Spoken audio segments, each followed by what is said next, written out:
At 19, Marisol Tate walked back into the rusted Tacoma church basement where she once begged for toothpaste, carrying a borrowed badge printer like a weapon. She had survived 4 different last names, 6 social workers, and 1 dented suitcase that learned every hallway before she ever could. Some kids remember childhood by birthday candles and bedroom walls, but Marisol remembered fluorescent buzz, intake forms, and shoes lined beside borrowed mattresses. She learned a brutal skill early: unpack only half your bag, because hope hurts more when you fold your whole life into drawers. The first empty night in every new house felt the same, with strange ceilings, stiff blankets, and the careful silence of not wanting trouble. Years later, that silence still sat inside her ribs when the pastor called and asked whether she wanted the basement keys. The room looked exactly like grief left out in the rain, with peeling paint, folding tables, and metal chairs stacked like leftover apologies. Most people saw a tired basement with water stains and old hymnals, but Marisol saw a factory for making first nights less frightening. She named it The Fold because she knew what it meant to be packed up, passed around, and still expected to hold together. The idea was painfully specific, born from what nobody gave her when she needed it most on those midnight doorstep handoffs. She wanted apartment keychains for young adults aging out, meal kits for chaotic arrivals, and calm blue-lit first-night boxes for kids placed after dark. Not gift baskets dressed in charity ribbons, but practical survival kits built by people who understood exactly where panic lives in the body. There was no startup money, no polished launch event, and no glossy office, only a van smelling like rain-soaked cardboard and old coffee. Her badge printer had a cracked plastic tray, the church sink coughed brown water, and the extension cords looked older than everyone volunteering. She started anyway, because waiting for perfect conditions is how urgent problems grow mold while people admire plans on whiteboards. Marisol recruited the first team from bus stops, probation check-ins, and a community college bulletin board curled at the corners. She offered something radical to former foster youth who were used to being helped just enough to stay unstable. She paid them, not stipends wrapped in vague promises, but real hourly wages for assembling keychains, sealing meal kits, and packing first-night boxes. That decision nearly broke the budget before there was even a budget, and several donors told her free volunteer labor was more realistic. Marisol refused because she knew unpaid healing turns wounded people into mascots while everyone else gets to build resumes. She wanted the Fold to operate on a simple principle, sharp enough to cut excuses.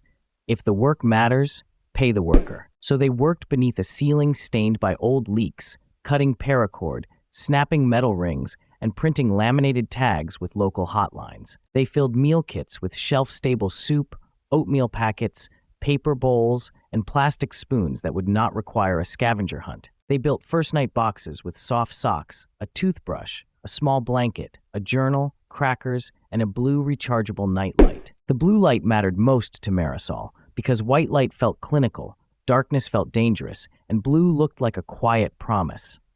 Every item had a reason, and every reason came from a memory she wished she could erase but refused to waste. The first obstacle arrived faster than support did, wearing the ordinary face of paperwork, permits, and people questioning her credibility. Officials liked her story but doubted her systems, nodding politely while asking whether someone older should help manage operations. She answered with spreadsheets, inventory charts, and pickup logs organized tightly they could survive a storm in the back seat. Her second obstacle was transportation, because the van coughed at stoplights and the sliding door had to be kicked shut twice. Some nights, they loaded boxes under street lamps, praying the engine would turn over before a placement call became another frightened child waiting longer. Her third obstacle was emotional whiplash, because every packed box threatened to reopen some hallway inside her she had barely survived. One whiff of industrial cleaner or cafeteria applesauce could drop her back into childhood, standing small and watchful with a social worker's clipboard nearby. So she created a rule for herself and her team that changed everything. Build structure before emotion gets the microphone. Every shift began with a checklist on butcher paper, color-coded bins, assigned tasks, and one practical question everyone had to answer. What is one thing you can finish today, even if the rest of life feels on fire? That question pulled attention away from shame and toward movement, which is often the first bridge out of overwhelm. Marisol also banned savior language inside the fold because she knew rescue stories can quietly rob people of their own power. Nobody was fixed there. People were trained, paid, trusted, and expected to keep promises to each other and to themselves. That atmosphere changed shoulders first, then voices, then futures. A young man named Darius arrived angry, late, and ready to disappear after his first shift if anyone looked at him with pity. Instead, Marisol handed him inventory control, a label maker, and the responsibility for making sure every first night box was complete. Within 3 months, his hands had become steady, his attendance had become perfect, and his spreadsheet tabs were cleaner than anyone else's. A teenager named Imani started by stuffing crackers into boxes while sleeping on her cousin's couch with all her belongings in trash bags. Marisol moved her to assembly lead, then helped her open a checking account, track paydays, and set one tiny weekly savings target.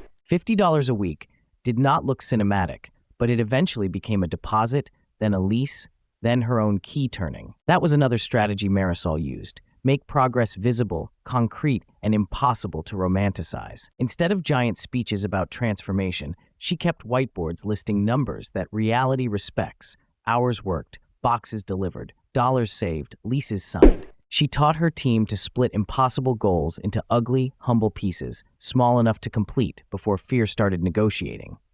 Need housing? Start with an ID. Need an ID? Start with a birth certificate request. Need money?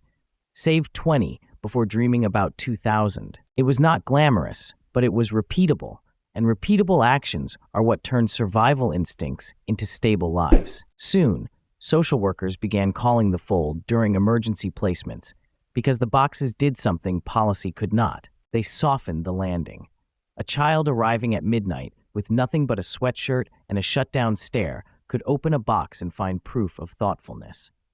Socks that fit, light that soothed, food that did not require explanation, a journal waiting without questions. The apartment keychains became symbols for those aging out, stamped with practical tags that included transit routes, crisis lines, and the fold's number. Tiny objects, huge message. This key opens more than a door, and you do not have to white-knuckle adulthood alone. The impact spread beyond recipients to the workers building everything with their own scar-tissued expertise. People who had spent years being assessed now became the ones improving systems, training newcomers, and redesigning kits from lived intelligence. Marisol insisted that the best solutions often sit inside the people most overlooked by official solutions. She proved it by listening obsessively. If a teen said the crackers were too salty, she changed the brand. If a youth said the journal felt childish, she found better ones. If workers said payday timing caused overdraft fees, she shifted payroll processing. Her nonprofit did not grow because she had perfect instincts. It grew because she treated feedback like equipment, not criticism. In the second year, the fold outgrew the basement and filled a larger warehouse with blue lights stacked like bottled twilight. The van still smelled terrible, but now it was joined by pallets, barcode shelves, and paid staff with health benefits. Marisol stood in the middle of all that motion and remembered the girl who only unpacked halfway to soften the pain. Now, she was building rooms, systems, and routines sturdy enough for other people to finally unpack all the way. Her success was not a miracle drop from the sky. It was a series of stubborn choices repeated when no applause was around. Start before the room looks impressive. Pay people for meaningful work. Build checklists when feelings are loud. Break giant fear into the next visible step. Let lived experience design real solutions. Ask what works, then adjust fast. The basement, where she once lined up for free toothpaste, had become the birthplace of thousands of softer first nights. And Marisol, carrying every old last name like weathered luggage, turned them into something stronger than survival, a map back for others.